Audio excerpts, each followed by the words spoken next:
My son dragged me outside in the middle of a storm, right after he took full ownership of the house my husband and I built together. I stood there, soaked, on the porch where I once held him as a baby. The rain was loud, but the silence in my chest was louder. I had no key, no home, no voice left. But 3 weeks later, when the will was finally read, something none of them saw coming changed everything. I was 68 when Harold passed, and 71 when the wind started sounding different outside the house. That old stone house had stood for more than 80 years, bracing through blizzards and heat waves, but it had never felt so empty. After the funeral, everyone went back to their lives. That's what people do. They show up with casseroles and polite silence, then vanish. But grief lingers. It stains the curtains. It changes how the coffee tastes in the morning. Harold and I built that house together, brick by careful brick. He did most of the hammering. I did the saving. We didn't have much back then, just his veteran pension and the small funeral home we ran in Lincoln, Nebraska. That funeral home got us through 3 recessions and 2 wars. It wasn't much, but it was ours. The house had Harold in every corner, his pipe collection in the den, his boots still by the back door, the swing on the porch he insisted on repairing each spring. That porch, that was where I first held our son Gordon after bringing him home from the hospital, where I rocked him to sleep when colic wouldn't let him rest. That porch was home. Gordon came by 3 days after Harold's burial. He brought flowers and a stack of documents, said it was paperwork for the property title, something to simplify taxes. I didn't ask many questions. He was always the smart one, good with numbers, smooth with words. He kissed me on the forehead, said he'd take care of everything. So I signed. 3 weeks later, a couple of realtors showed up at my door, calling me by my first name, like we were friends. They asked when I'd be ready to vacate. I told them they must be confused. This was my home, always had been. Later that day, Gordon came back, this time with his wife, Teresa. She didn't say much, just stood there with arms crossed. Gordon looked different, not older, just colder. He said things had changed, that I had signed over the deed, that he and Teresa needed the space for their family, said it would be best for everyone if I moved out by the end of the week. I remember the chill in my fingers. It wasn't the weather. I asked where I was supposed to go. He said maybe a retirement community. Said he found a pamphlet. I think that hurt the most, that word, pamphlet. Like my life could fit on a trifold with smiling seniors on the cover. I didn't say much. I just nodded. Then he told me I had until Sunday. I didn't sleep that night, not from fear, but from confusion. How could the boy I raised, the boy I fed from my hands, look at me like I was in the way? If you're still listening, you might be wondering how a woman like me ends up alone in a house she built, only to be told she doesn't belong anymore. Well, that was just the beginning. The real storm hadn't even hit yet. Sunday came with wind, the kind that doesn't just pass through, but pushes against your bones.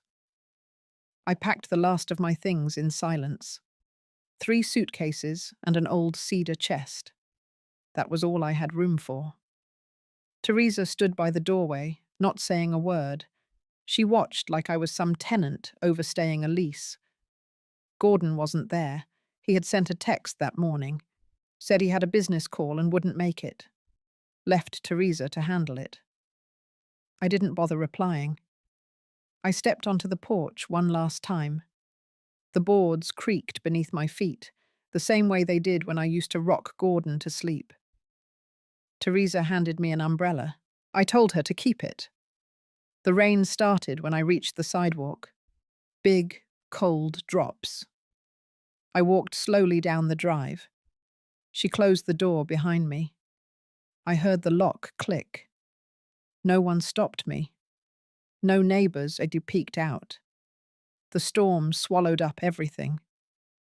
By the time I made it to the corner, I was soaked through. I sat at the bus station for nearly 40 minutes.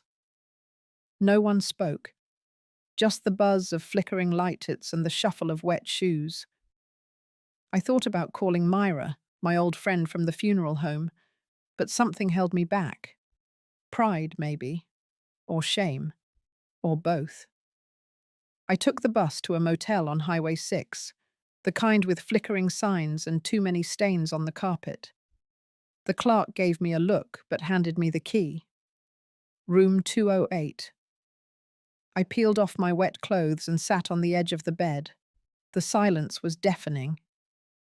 That night, I laid awake thinking about the paperwork. The documents Gordon gave me, the signature, the pen, the pressure he used. It hadn't felt like pressure back then. It had felt like trust.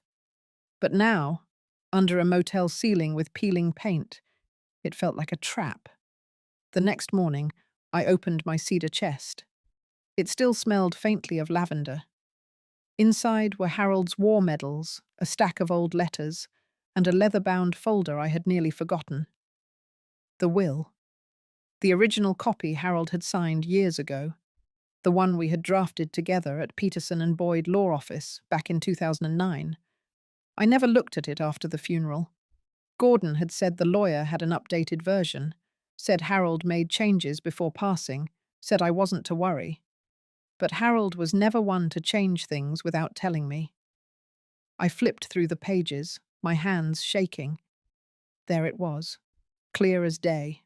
Harold's signature, notarized, stamped. The house was to remain in my possession for life. Transferable to Gordon only upon my passing.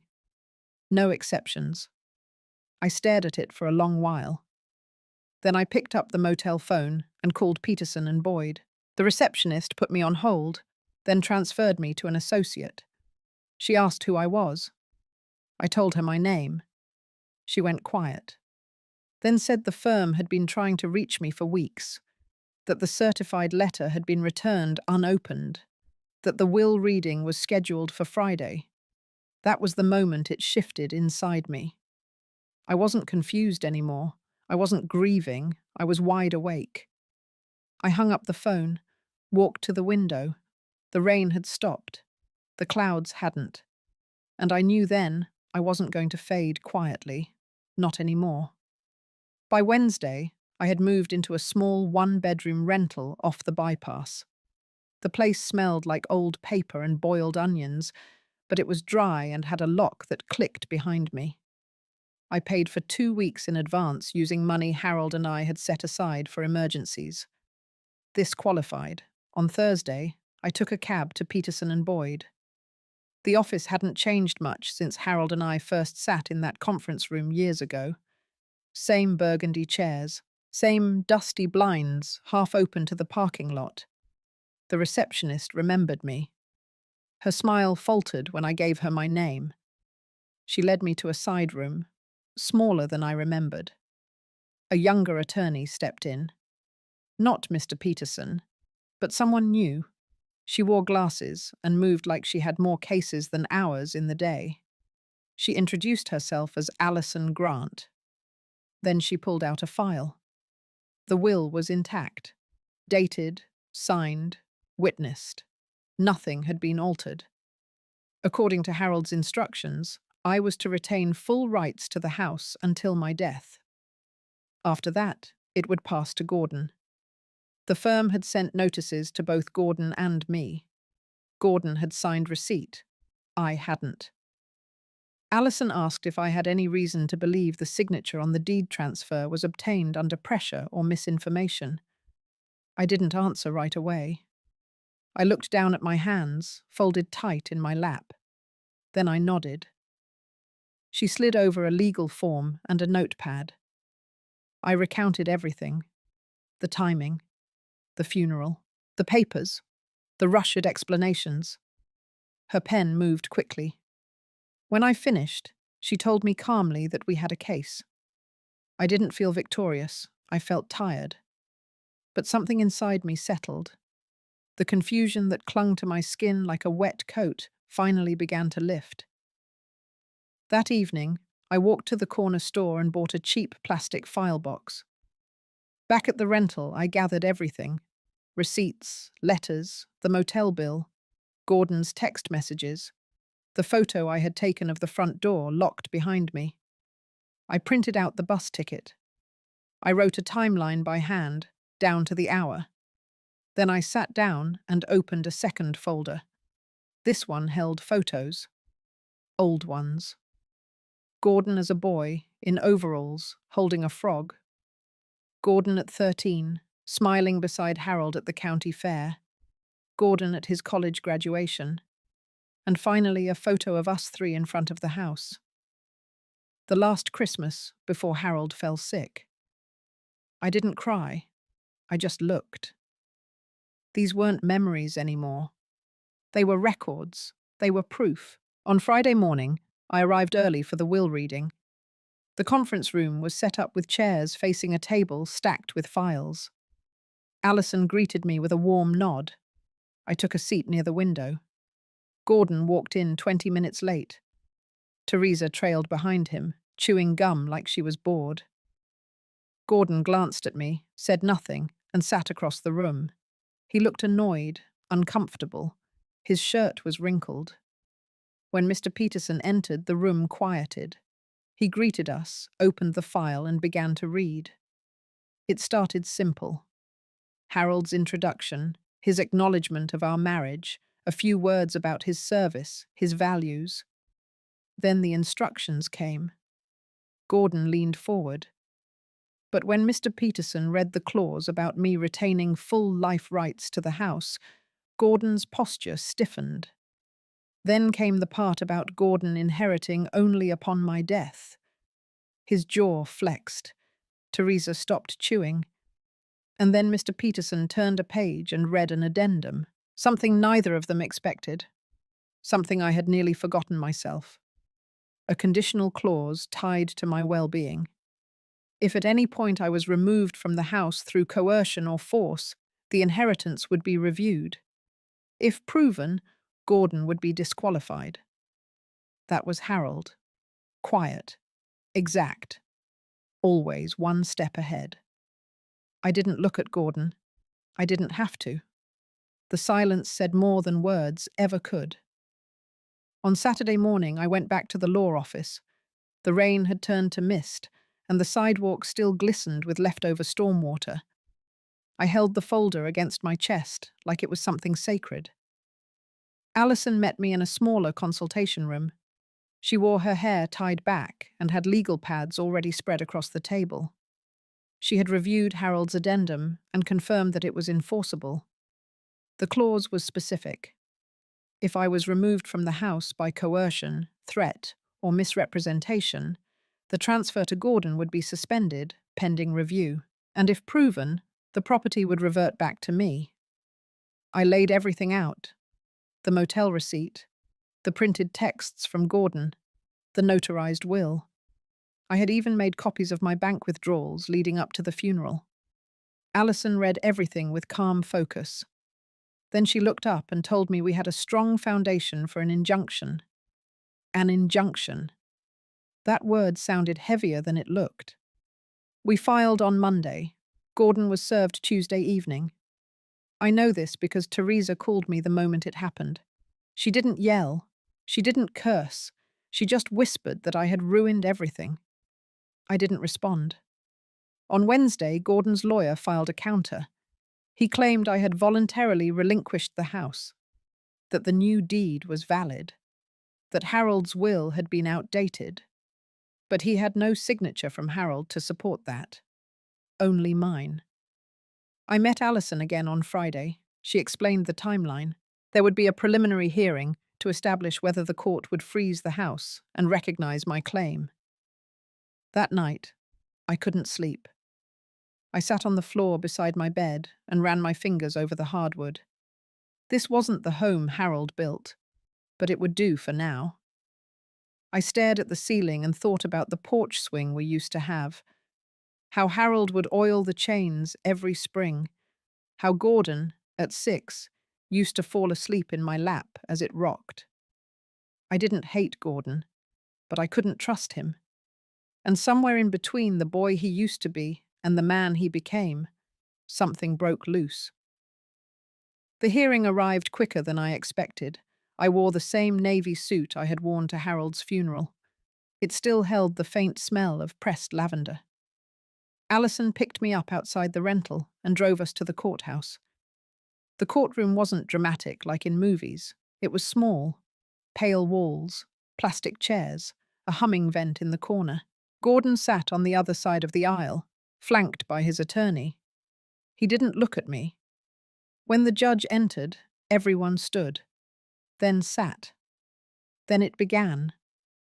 Allison spoke clearly. She laid out the events, the original will, the addendum, the text messages, the timeline. She painted a picture that was calm but sharp. She didn't accuse, she simply described. Gordon's lawyer argued that the mother-son relationship had always been strained, that Gordon had supported me financially, that I had decided to leave. Then the judge asked for clarification on the timeline of events. Allison responded without hesitation. She handed over documents, emails, copies, receipts. And when she finished, there was a moment. A beat. Quiet. Then the judge said he would review the materials and return with a decision by next week. As we walked out of the courtroom, the hallway lights buzzed above us. Gordon walked by without a word. Teresa glared at me like I had stolen something from her, but I walked slowly, holding my coat closed with both hands. I wasn't celebrating.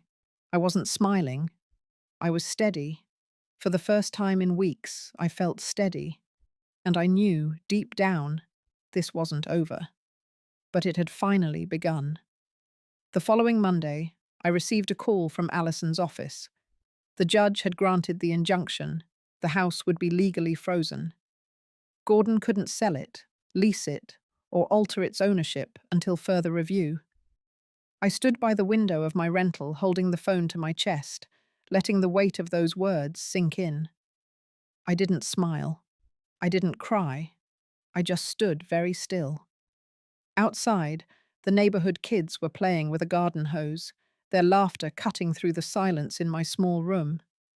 That same afternoon, I walked to the public library and printed out the court order. I tucked it inside a new folder and labeled it in thick black ink. I wanted everything in order. I wanted to feel prepared, even if my hands trembled. I stopped by the old diner I used to visit with Harold after his doctor appointments. The waitress remembered me. She brought me coffee without asking. That night, I sat down and began writing. Not legal statements, not evidence, just memories. Things I had forgotten, things I had buried. I wrote about the first time Gordon scraped his knee and how he had refused to cry until we got home. About how Harold used to carry Gordon inside after late baseball games, pretending the boy was asleep even though they both knew he wasn't. About the birthday when Gordon surprised me with breakfast in bed. I wrote and wrote until my hand cramped. These weren't just memories. They were proof of who I had been to him. The next morning, Allison called again.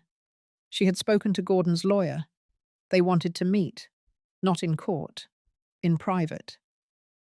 We met in a neutral conference room downtown. The windows were high and narrow. The carpet was beige and forgettable. Gordon arrived in a dark blazer, trying to look professional. Teresa stayed in the car. He didn't say hello. He sat down, leaned forward, and asked if we could settle. Allison said we were open to hearing terms. Gordon offered to give up any future claim to the house, but he wanted no official fault assigned. No record stating he had coerced me. I looked at him across the table. His eyes didn't hold anger. They held calculation. He wanted to keep his name clean, maybe for future business, maybe for his pride. I asked Allison for a moment alone with him. She looked hesitant, but stepped outside. It was quiet. I could hear the humming of the overhead lights. I told him I remembered everything, the timing, the way he rushed me after the funeral, the look on his face when I signed. I said I didn't hate him. I didn't want revenge, but I wasn't going to pretend. I wasn't going to rewrite this just to save him from discomfort. He said I was being dramatic, that I had always been too emotional. I looked at him, really looked. This was the boy I had read to every night, the teenager I had driven across the state for college visits, the man who had once kissed my forehead after Harold's surgery and said we would take care of each other. That man was gone. I stood up. Allison returned. I shook my head once. That was enough. The offer was off the table. We walked out without looking back. Outside, the air was dry and still. Back at the rental, I placed the notes from that meeting into the folder. I labeled it clearly. There would be no shortcuts, no quiet settlements. The next step would be public. And I was ready. The court date arrived on a cloudy Thursday. The air was thick with humidity, like a storm hadn't quite left. I sat in the passenger seat of Allison's car, staring ahead as downtown buildings rolled past. Neither of us spoke much. I had worn a simple grey blouse, the same one I used to wear to church luncheons. My hands stayed folded in my lap, calm on the outside. But inside, everything buzzed. The hearing was public this time, a formal review. Gordon had refused settlement. I had refused to disappear. Now, both sides would present what we knew, what we could prove, and the judge would decide whether to proceed to trial or to dismiss everything. The courtroom was more crowded than last time. A couple reporters sat in the back with notepads. I noticed them, but didn't react. My focus stayed forward. Gordon entered with his lawyer trailing beside him. No Teresa this time. He looked tired, maybe even thinner, but his jaw stayed firm, like he still believed he'd win with confidence alone. When the judge began, the rhythm of everything around me shifted. My breathing slowed, time felt heavy. Allison spoke first. She walked through the timeline, this time in greater detail. The funeral, the immediate pressure to sign, the change in tone once I handed over the house, the addendum in Harold's handwriting. And then came the exhibits, text messages, voicemails, bank records, a voice recording from Teresa on speakerphone admitting I had been asked to leave after signing. Every piece stacked neatly one by one, none of it dramatic, but undeniable. Then Gordon's lawyer stood. He claimed family tension. He said I had moved out by choice, that I had gifted the house freely, that I was confused, that perhaps I hadn't understood what I had signed. I watched Gordon's face while his lawyer talked. There was no surprise there, just irritation, as if he thought the whole thing should have been over by now. Then, Allison asked for permission to play a short video. The judge agreed. It was a home security clip Gordon had forgotten existed. From the hallway camera, it showed me walking down the stairs with my suitcase. Teresa's voice off-screen saying, "Make sure she doesn't come back." Gordon answering, "She won't. It's done." The room didn't gasp. This wasn't a movie. But something in the air shifted. Even the reporters paused their pens. Afterward, the judge leaned forward. He didn't deliver a verdict, not yet. But he made one thing clear. The evidence warranted a full trial, and until that time, all rights to the property would remain suspended. I would have legal permission to return to the house if I chose. Gordon didn't speak to me as we left the courtroom. His lawyer looked like he had swallowed something bitter. Outside, the sky finally opened. A slow drizzle began to fall. I didn't run. I let it soak into my shoulders. Back at the rental, I sat on the edge of the bed. I didn't unpack. I didn't celebrate. I just sat and listened to the sound of the rain. Harold would have said it was a good omen. That rain cleans what needs clearing. Maybe he was right. This wasn't the end. Not even close. But the silence that had followed me for weeks had finally broken, and in its place, a quiet strength was building, a strength I hadn't known I still had. A week passed after the court ruling, and the silence in Gordon's camp was louder than anything he could have said. No calls, no texts, no lawyers knocking at the door, just the stillness of a man realizing the tide was no longer in his favor. I didn't return to the house. Not yet.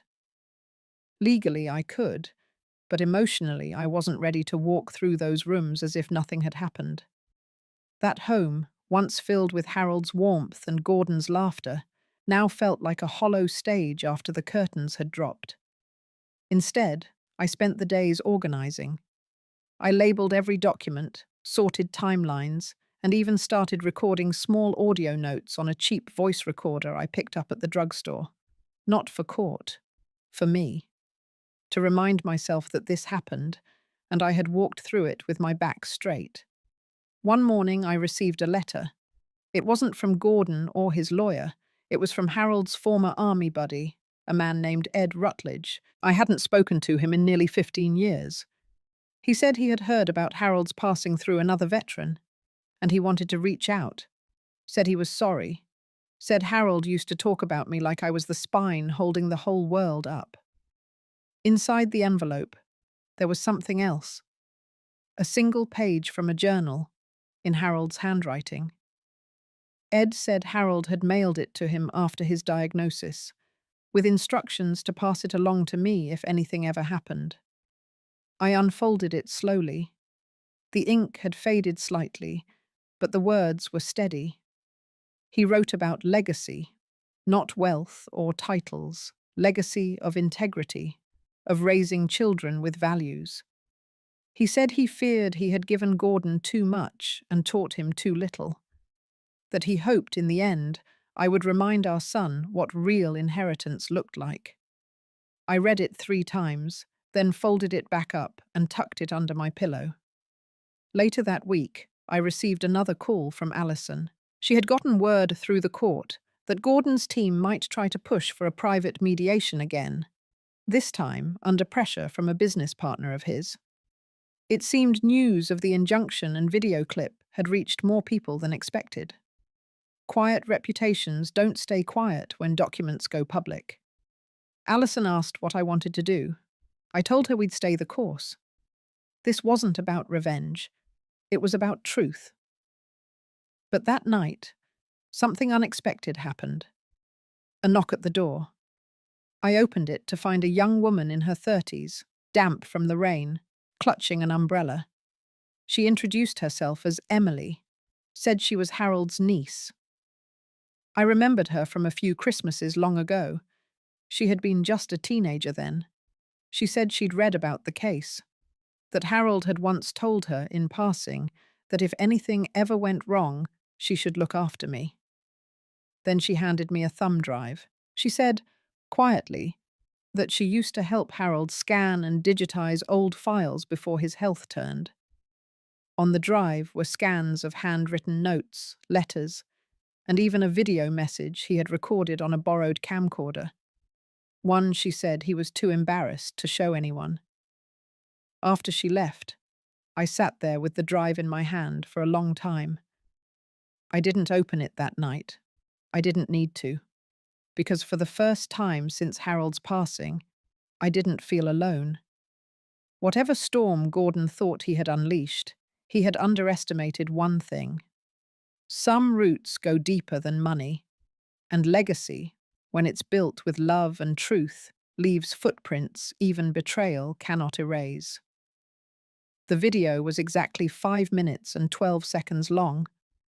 I watched it in complete silence, the kind of silence that wraps around your ribs and squeezes slowly.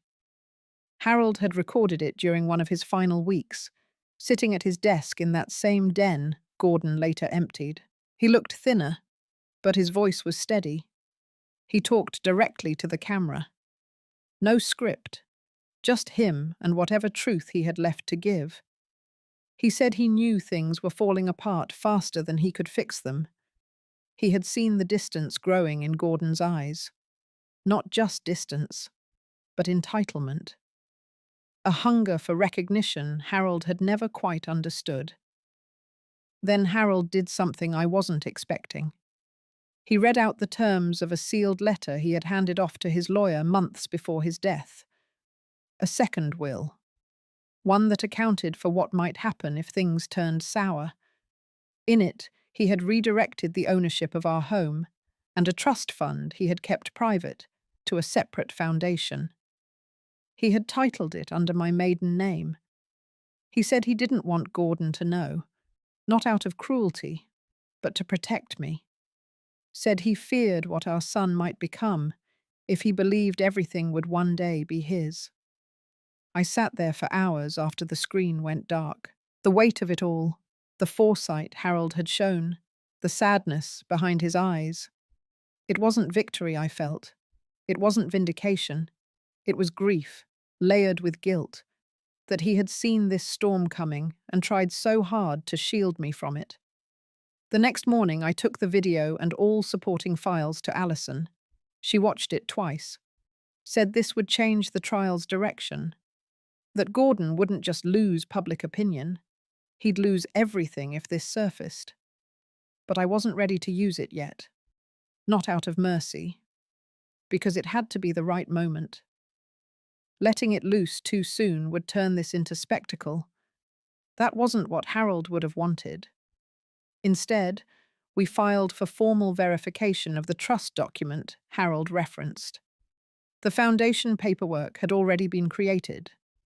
It had quietly been gaining interest through low-risk investments for years. Alison said we'd ask the court to unseal the second will.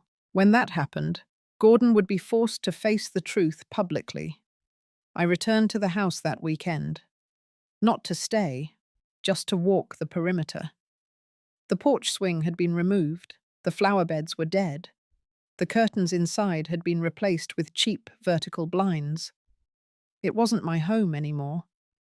It was a shell. Still, I stood on the sidewalk for nearly 10 minutes before stepping away. Not with anger, but with clarity. Gordon had taken the structure. He couldn't touch what it once held.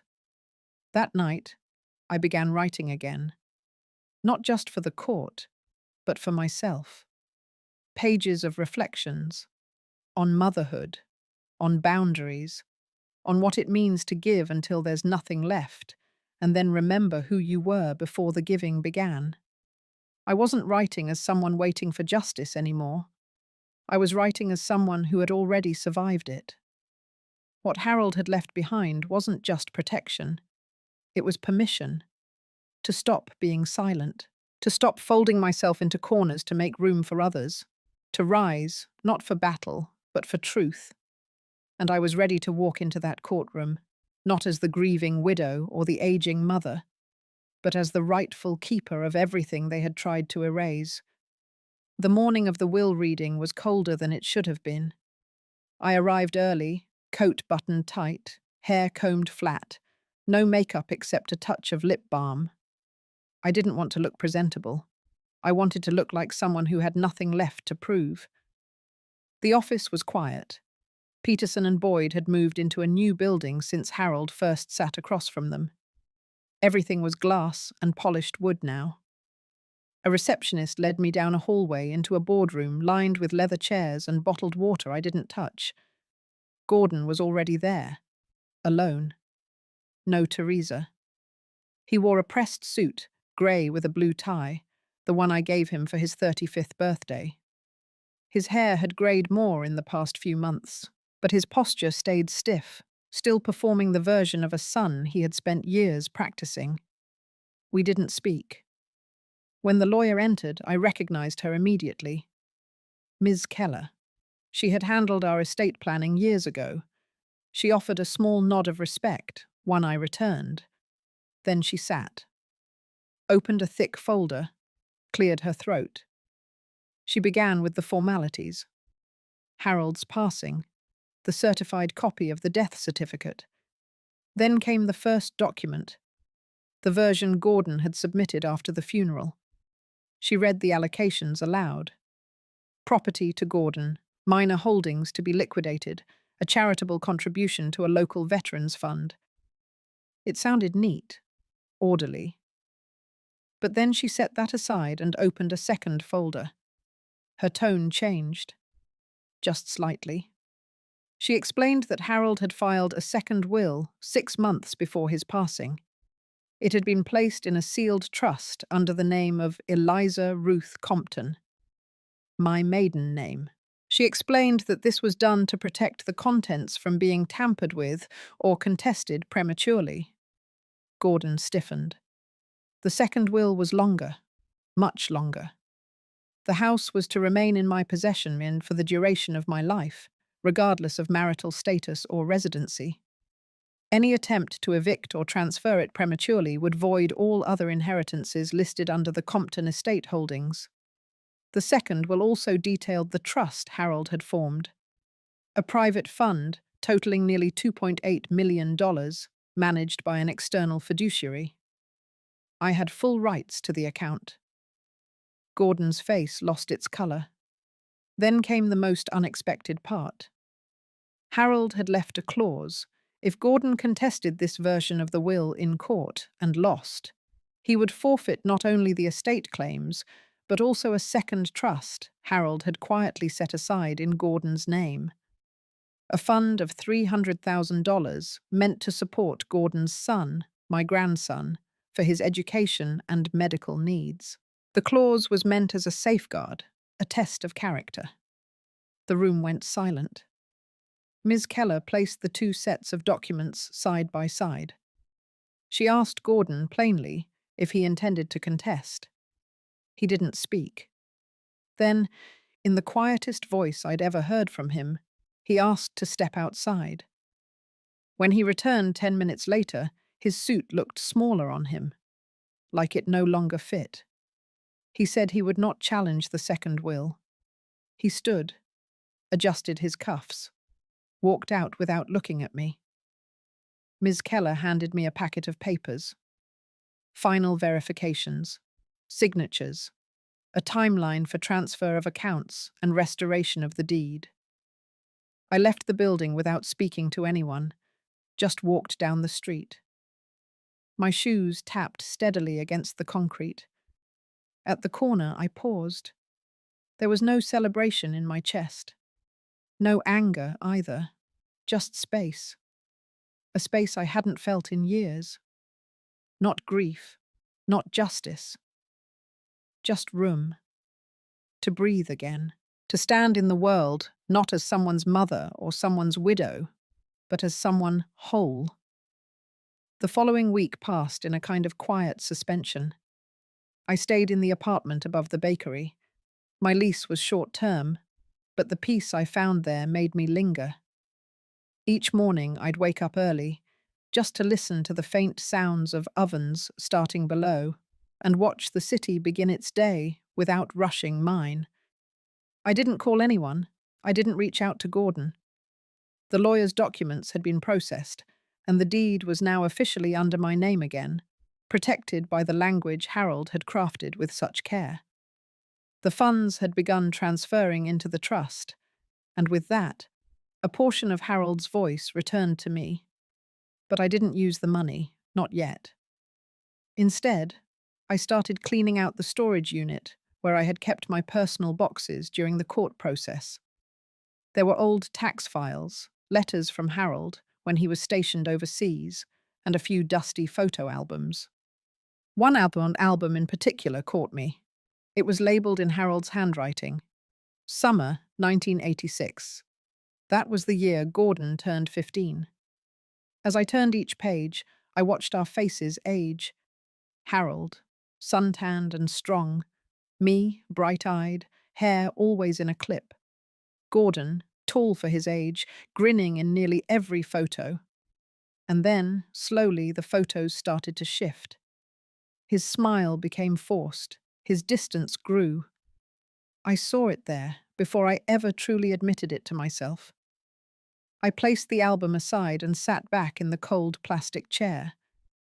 It wasn't just that Gordon had taken the house. He had taken something that used to live between us. The unspoken thread of trust, now frayed so far it couldn't be tied back together. And yet, I didn't hate him. That surprised me. I thought I would. After everything, the storm, the lies, the silence. But what I felt wasn't rage, it was sorrow, deep and rooted. Because somewhere along the way, he had forgotten how to love without control. And somewhere along the way, I had forgotten how to protect myself from it. That night, I walked 2 blocks to the small Italian cafe I had passed every day but never entered. The owner, a woman named Lucia, greeted me like we were old friends. She had grey curls and kind eyes, and moved with a calmness I envied. I asked for a table by the window.